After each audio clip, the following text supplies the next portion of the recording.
Basically writer जो होता है वो एक ऑब्जर्वर होता है लाइफ का। वो ज़िंदगी थोड़ा सा गौर से ज़्यादा देखता है बनिस्बत दूसरे लोगों के, और गौर से ज़िंदगी देखते हुए बहुत सारी चीज़ें उसे समझ में आती हैं और बहुत सारी चीज़ों के बारे में वो खुद, जिसे कहते हैं, खुद नतीजे पे पहुंचता है एक जमा घटाव के बाद। तो कुछ ज़िंदगी से जो देखी है उसमें से, और कुछ जो भोगी है उसमें से, और कुछ जो दोस्तों के साथ या अपने चाहने वालों के साथ जो हुआ, बीता, सुना, उसमें से लिया जाता है।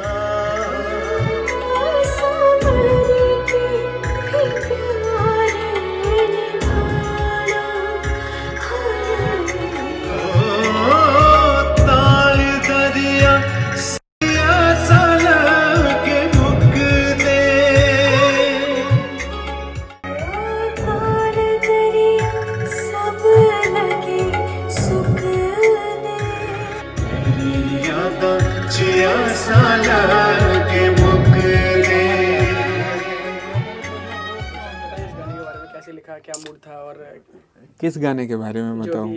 पूरी पिक्चर के बारे में मैं बताता हूँ। ये बहुत, हाँ, कैमरा लुक लीजिए। तो ये बेसिकली एक हिमाचल की फोक लेयर है, एक प्रेम कथा जिसे कहते हैं हम, उस तरह की एक कहानी है। और इस कहानी को उसी तरीके से पवन शर्मा जो डायरेक्टर हैं उसी तरीके से इसको प्रेजेंट कर रहे हैं, और अनिल जी ने प्रोड्यूस की है ये पिक्चर।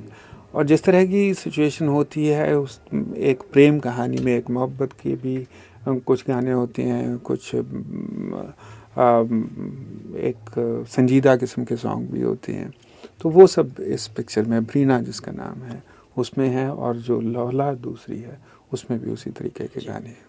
सर, जब आप गाना लिखते होते हैं तो उस फिल्म की सिचुएशन के अलावा आप अपनी पर्सनल ज़िंदगी से भी कुछ एक्सपीरियंसेस याद करके उसको भी शब्दों में ढालते हैं? हाँ, बिल्कुल ऐसा होता है। पर्सनल ज़िंदगी से भी बहुत सारे एक्सपीरियंसेस होते हैं जो आप कई बार आपको याद आ जाते हैं, और आपकी पर्सनल ज़िंदगी में ना हो तो दोस्तों की पर्सनल ज़िंदगी में से याद कर लेते हैं कुछ ना कुछ।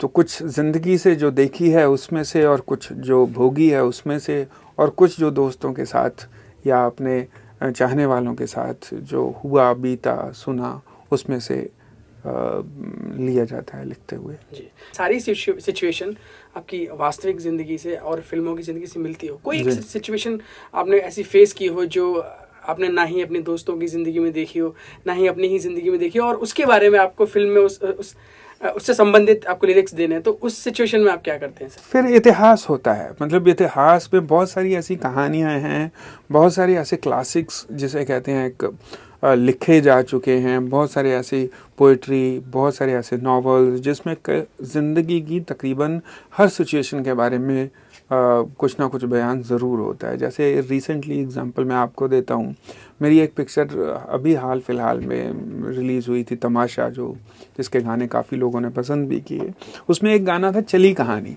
अब चली कहानी गाना इस तरह की सिचुएशन थी जो आप किसी की ज़िंदगी में नहीं हो सकती, तो वो ऑब्वियसली फिर वहाँ से इतिहास से आप लेते हैं, कुछ कुछ फोक लोर से लेते हैं, कुछ दंत कथाएँ जो होती हैं वहाँ से लेते हैं।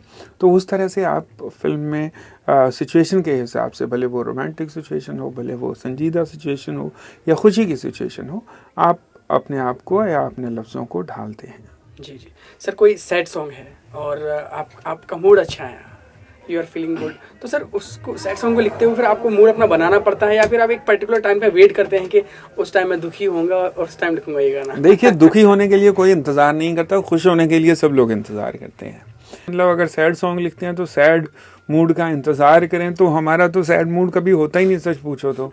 मतलब आदमी जो राइटर होता है वो तो चार चीज़ें इधर की पढ़ लेता है, उधर की पढ़ लेता है, अपने ख्यालों में रहता है। मतलब ज़रूरी नहीं है कि आपको रोमांटिक गाना लिखना है तो आपको मोहल्ले में जाके रोमांस ही करना है, आपको किसी की मैयत पे गाना लिखना है तो आपको किसी को मारना ही है। तो ऐसा तो नहीं होता है ज़िंदगी में। आपको उस कैरेक्टर की, जो भी कैरेक्टर हो जिसके लिए भी आप गाना लिख रहे हो, उसकी साइकोलॉजी में ज़रूर जाना पड़ता है, उस कैरेक्टर की स्किन में ज़रूर जाना पड़ता है। और जब आप उस कैरेक्टर को समझ लेते हैं, उसकी स्किन में चले जाते हैं, तो आपको अपने आप लफ्ज़ भी आपके सामने आने लगते हैं। सर, जब तक बात करें ब्रीना फिल्म के बारे में, कितने सारे मूड्स हैं और क्या क्या क्या ख्यालात रहे, और बेस्ट आपकी पोइट्री किस गाने में झलक के आई है?